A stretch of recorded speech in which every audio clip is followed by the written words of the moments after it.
Im Jahr 2022 wurde der Serengeti-Nationalpark in Tansania von einer schweren Dürre heimgesucht. Heiße Winde wehten über das rissige, trockene Grasland. Die Wasserreserven gehen zur Neige und alle Tiere müssen weitere Strecken zurücklegen als sonst, um Wasser zu finden. Parkranger müssen ständig Wasserwagen einsetzen, um einen tiefen Brunnen im Nationalpark zu füllen. Alle 3 Tage besuchen sie den Brunnen einmal, um rechtzeitig Wasser zu liefern. In der Nähe dieses Brunnens gab es 2 Löwenmütter mit ihrem Jungtier, die sich vom Rudel getrennt hatten und isoliert lebten. Sie stellten fest, dass der Brunnen eine ergiebige Wasserquelle war, die ausreichte, um während der schweren Dürre zu überleben. Es sind 2 Wochen vergangen, seit Mutter und Kind am Brunnen Schutz gefunden haben. Dieser Brunnen ist nicht nur eine Tränke, sondern auch ein Sammelplatz für viele Tiere im Umkreis von 5 Kilometer. Jedes Mal, wenn der Himmel allmählich dunkler wird, kommen die Löwenmutter und ihr Junges hierher, um Wasser zu trinken. Der aus dem Brunnen aufsteigende Dampf machte die umgebende Luft etwas angenehmer. Das Löwenjunge jagte fröhlich seinem Schatten auf dem Boden nach und genoss die seltene Kühle. Das Wetter war mittags extrem rau und die Sonne schien unerbittlich. Das Fell der Löwin war dunkler, weil es mit Schmutz bedeckt war. Doch obwohl es müde war, versuchte es, sein Kind zu beschützen und seine Umgebung im Auge zu behalten. Jedes Mal, wenn sich das Löwenjunge dem Rand des Brunnens näherte, knurrte die Löwenmutter leise, um es daran zu erinnern. Doch das Löwenjunge ist noch immer aktiv und erkundet gerne Neues.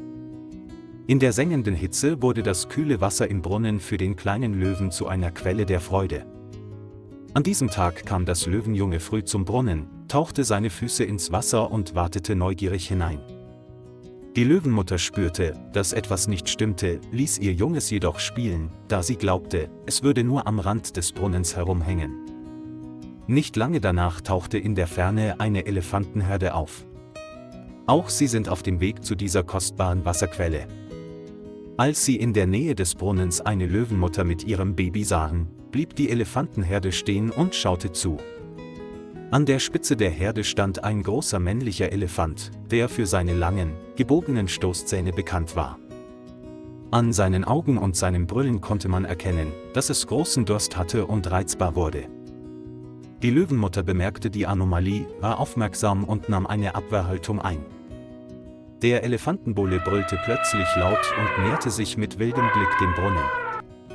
Die Löwenmutter und ihr Jungtier waren auf der Hut und knurrten als Antwort, aber der Unterschied in Größe und Stärke war eindeutig zu groß.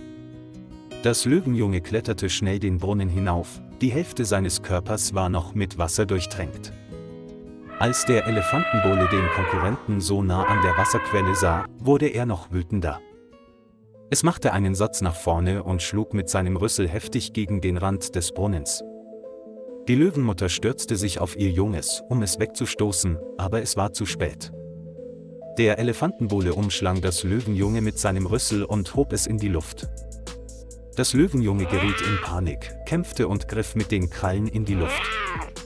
Der schwache Schrei des Löwenjungen ertönte und versetzte die Löwenmutter noch mehr in Panik. Die Löwenmutter fletschte die Zähne und brüllte drohend, um den Elefanten dazu zu bewegen, ihr Baby freizugeben.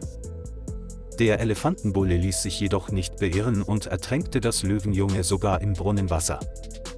Der Brunnen wurde laut, überall spritzte Wasser. Das Löwenjunge war fast erschöpft und atmete unregelmäßig im kalten Wasser. Das Brüllen der Löwin wurde immer lauter, doch es konnte den Elefanten nicht zum Schweigen bringen. Gerade als die Situation kritisch wurde, tauchte ein Wasserwagen der Ranger auf. Der Ranger namens Mosi, der im Auto saß, bemerkte sofort, dass etwas nicht stimmte. Er hielt das Auto schnell an und schnappte sich einen langen Stock, um den Elefanten zu verjagen. Mosi achtete nicht darauf, von der Löwin angegriffen zu werden, und rannte direkt auf den Elefantenbullen zu. Er schrie laut, wedelte mit seinem Stock und signalisierte dem Elefanten, zurückzutreten. Der Elefantenbulle war immer noch aggressiv, hatte das Löwenjunge fest in seinem Rüssel zusammengerollt und brüllte drohend. Die Löwin stand neben Mosi, knurrte und warf ihm einen nervösen Blick zu. Das Tauziehen dauerte 10 Minuten und steigerte die Spannung in der Atmosphäre. Mosi versuchte, nahe genug heranzukommen, um den Elefanten zu erschrecken und ihn dazu zu bringen, das Löwenjunge freizulassen. Der Elefant ließ das Löwenjunge schließlich herunter, nachdem Mosi es verjagt hatte. In diesem Moment stürzte die Löwenmutter herbei, brüllte und jagte den Elefanten vom Brunnen weg. Mosi kam schnell näher und kniete sich neben das Löwenjunge, das nach Luft schnappend auf dem Boden lag.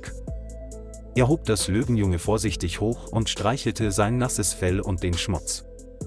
Das Löwenjunge hatte fast keine Kraft mehr zum Schreien, sein ganzer Körper zitterte. Als Mosi dies sah, reinigte er sofort seinen Körper, um nach Verletzungen zu suchen.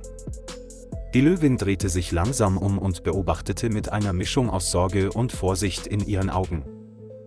Als die Löwenmutter merkte, dass Mosi ihrem Jungen helfen wollte, knurrte sie nur leise und griff nicht an. Mosi trug das Löwenjunge zum Wasserwagen, wo er einen Erste-Hilfe-Kasten bereithielt. Dort legte er das Löwenjunge auf ein sauberes Tuch und öffnete den Erste-Hilfe-Kasten.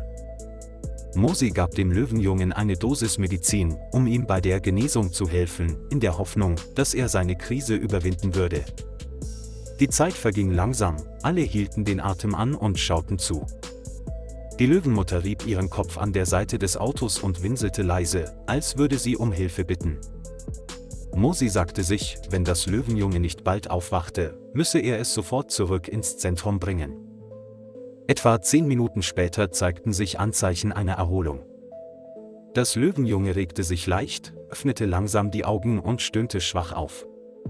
Mosi atmete erleichtert auf und legte sanft seine Hand auf den Kopf des armen Tiers.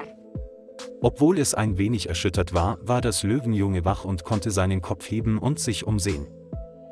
Mosi beschloss, nicht zu zögern und brachte die Mutter und das Junge sofort in das medizinische Zentrum des Nationalparks. Er bedeckte die Ladefläche des Lastwagens mit einer Plane, hob das Löwenjunge hoch und legte es darauf. Er gab der Löwenmutter ein Zeichen, mit ihrem Jungen in den Lastwagen zu springen. Mit ihren scharfen Sinnen verstand die Löwin Mosis Aktionen und sprang sofort auf. Als alles bereit war, rollte das Auto vom bekannten Brunnen weg. Im Zentrum eilte sofort medizinisches Personal herbei, um die Patienten zu begrüßen. Mosi erklärt kurz die Situation des Löwenjungen, der von einem Elefanten angegriffen wird. Ein Team von Tierärzten traf schnell ein, um den Löwen einer allgemeinen Untersuchung zu unterziehen. Sie diagnostizierten, dass er nur leichte Kratzer an den Beinen hatte und sein Körper durch Erschöpfung geschwächt war.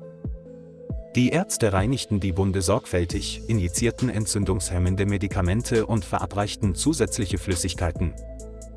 Die Löwenmutter wurde in einen sicheren, separaten Pflegebereich geführt, blieb aber dennoch in der Nähe ihres Jungen. Das medizinische Personal überwacht die Situation ständig und stellt sicher, dass es bei dem Löwenjungen nicht zu Infektionen oder Komplikationen kommt. Mosi stand außerhalb des Pflegebereichs und sprach mit Kollegen über den Genesungsprozess.